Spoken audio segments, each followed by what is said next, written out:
Hello friends, welcome to Avanthika kitchen. இன்றைக்கி இங்கே நல்ல மழை பெஞ்சிட்ருக்கு. கிளைமேட் அவ்வளோ நல்லாயிருக்கு. வின்டரும் ஸ்டார்ட் ஆகிடுச்சு. இன்றைக்கி வந்து டிஃப்ரெண்ட்டாக ஒரு மழைனால இதாக வித்தியாசமாக பண்ணி சாப்பிடலாம் அப்படின்னு பார்த்தேன். எனக்கு ரொம்ப பிடிக்கும். என் பையனுக்கும் அது ரொம்ப பிடிக்கும். ஸோ இன்றைக்கி என்ன ரெசிபி பண்ணுறேங்கிறத வீடியோவில் பார்க்கலாம் வாங்க. ஸ்பூன் மிளகு, ஒரு ஸ்பூன் ஜீரகம் எடுத்திருக்கேன். இப்போ பார்த்திங்கன்னா இந்த கப்பில் தான் நான் ஒரு கப் துவரம்பருப்பு எடுத்திருக்கேன். இதுலேயே அரை கப் பொட்டுக்கடலை எடுத்துக்கணும். பொட்டுக்கடலையை நம்ம வறுக்க வேண்டாம், தனியாக வச்சுக்கலாம். இப்போது இதில் வந்து நான் ஒரு கட்டி பெருங்காயம் சேர்த்துட்டு ட்ரை ரோஸ்ட் பண்ணி எடுக்க போகிறேன். எண்ணெய் விடாமல் வறுத்து எடுத்துக்க போகிறேன். பெருங்காயம் எதுக்குன்னா, ஜென்ரலாகவே உங்களுக்கு பருப்பு வந்து கேஸ் ஃபார்ம் ஆகும். ஸோ அதனால் டைஜஷன் ப்ராப்ளம்காக நான் பெருங்காயம் சேர்க்குறேன். இதில் வந்து நான் ஒரு பொடி கருவேப்பிலை போடுறேன் வாசனைக்காக. தேவையான அளவு உப்பு சேர்த்துக்கலாம். இப்போது நான் அடுப்பை மீடியம் ஃப்ளேமில் வச்சு கடாய் வச்சுருக்கேன். நீங்கள் வந்து ஃப்ளேம் அதிகமாக வச்சிங்கன்னா பருப்பு கருகி போயிடும். ஸோ மீடியம் ஃப்ளேமில் வச்சு ஃப்ரை பண்ணி எடுத்துக்கோங்க. இப்போது இந்த மாதிரி ஃப்ரை பண்ணிகிட்டே இருக்கும்போது நல்லா வாசனை வரும். பருப்பு வந்து எல்லோ கலர்லேருந்து light brown colour, golden brown கலரில் டேர்ன் ஆகும். ஸோ அப்போ வந்து நம்ம இறக்கிக்கலாம். நான் ஒரு 2 to 3 minutes விட்டு நான் வந்து ட்ரை ரோஸ்ட் பண்ணிகிட்ருக்கேன்.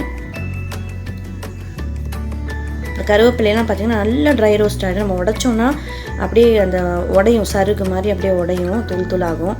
ஸோ அதுதான் வந்து கரெக்டான பதம். இப்போ பாருங்கள், பருப்பு வந்து கலர் மாறி எடுத்து நல்லாவே பார்த்திங்கன்னா தெரியும். ப்ரௌன் கலரில் தெரியும் பாருங்கள். இந்த மாதிரி ஆனோடனே நீங்கள் ஃப்ளேம் ஆஃப் பண்ணிக்கலாம். இப்போது நான் தட்டில் போட்டு ஆற வைக்கிறேன். இப்போ அந்த கருவேப்பிலை வந்து எப்படி உடையும் பாருங்கள்.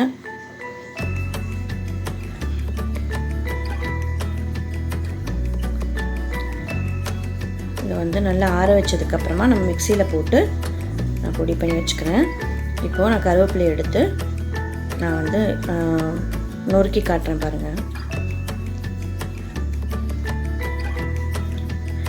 இந்த மாதிரி இருக்கணும். இதுதான் வறுத்ததுக்கு வந்து நல்ல பதம். இதை நான் மிக்சியில் போட்டுட்டு எடுத்து வச்சுருக்கிற அரை கப் பொட்டுக்கடலையும் அதில் போட்டிருக்கேன். இப்போ நம்ம தேவையான அளவு உப்பு சேர்த்து இதை நம்ம அரைச்சி எடுத்துக்கலாம். இதுக்கு நீங்கள் நல்லெண்ணெய் சேர்த்தும் சாப்பிட்லாம், நெய் போட்டு சாப்பிட்டா அவ்வளோ நல்லது. குழந்தைங்களுக்கும் கொடுங்க. பருப்பு இருக்கிறதுனால ப்ரோட்டீன்ஸ் ஜாஸ்தி இதில். என் பையனுக்கெலாம் ரொம்ப பிடிக்கும். எப்பவும் பருப்பு பொடி கேட்பான். ஸோ சூப்பரான பருப்பொடி.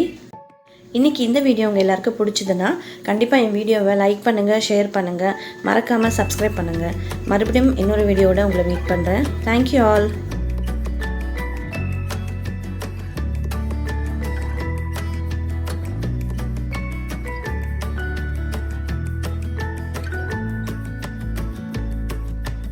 இன்றைக்கி என்னோட இந்த வீடியோ உங்களுக்கு பிடிச்சதுன்னா என் வீடியோவை கண்டிப்பாக லைக் பண்ணுங்கள், ஷேர் பண்ணுங்கள், மறக்காமல் சப்ஸ்கிரைப் பண்ணுங்கள். கீழே கமெண்ட் செக்ஷனில் கமெண்ட்ஸ் பண்ணுங்கள். Thank you all.